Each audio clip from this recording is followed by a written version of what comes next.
चलेगा नहीं चलेगा नहीं चलेगा। इंकलाब जिंदाबाद जिंदाबाद जिंदाबाद। एक्टू जिंदाबाद जिंदाबाद जिंदाबाद। एक्टू जिंदाबाद जिंदाबाद। आज पूरे देश में all India central council of trade unions एक्टू की ओर से भारत सरकार के मजदूर विरोधी फैसलों के खिलाफ प्रतिवाद प्रदर्शन का कार्यक्रम लिया गया है। मोदी सरकार के कमज़ोर होने के बावजूद सरकार के मंसूबे मजदूरों के खिलाफ स्पष्ट हैं, उजागर हैं। कारपोरेट घरानों को लगातार छूट दी जा रही है। निजीकरण की नीति बेरोक टोक जारी है। हाल के दिनों में ही 3 आपराधिक कानून ला करके मजदूरों को आंदोलन करने से रोकने की कोशिश की गई है। नागरिकों के अधिकारों पर हमला किया गया है, मौलिक अधिकारों पर हमला किया गया है। हम एक्टू की ओर से सरकार के इस निर्णय का विरोध करते हैं।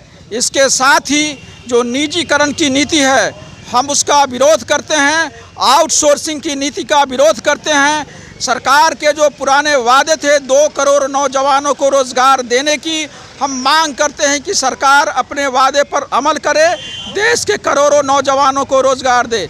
सरकारी उपक्रमों को जो बेचा जा रहा है उस पर शीघ्र रोक लगाई जाए और साथ ही देश के लोकतंत्र पर जो हमला हो रहा है, संविधान पर हमला हो रहा है, हम मांग करते हैं कि देश में लोकतंत्र को और मजबूत किया जाए, तमाम काले कानून को वापस लिया जाए।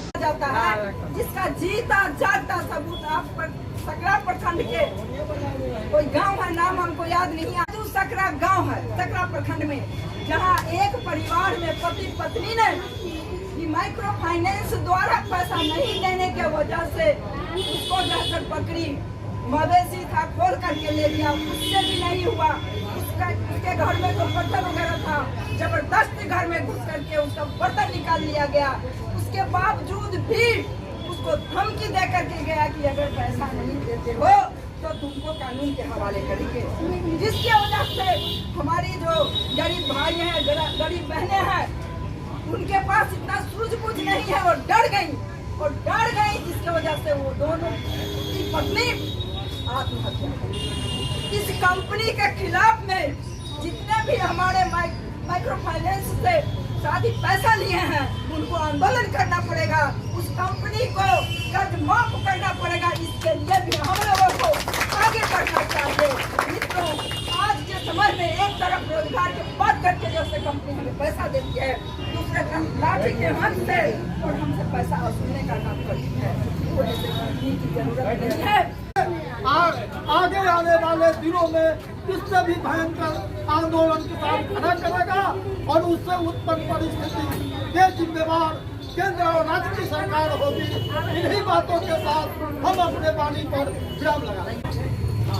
जिलाधिकारी के माध्यम से महामहिम राष्ट्रपति महोदया को अखिल भारतीय स्तर पर जो सवाल है उसके अलावा बिहार से भी कुछ समस्याएं इसमें जुड़ी हुई हैं, मुजफ्फरपुर से समस्याएं जुड़ी हुई हैं।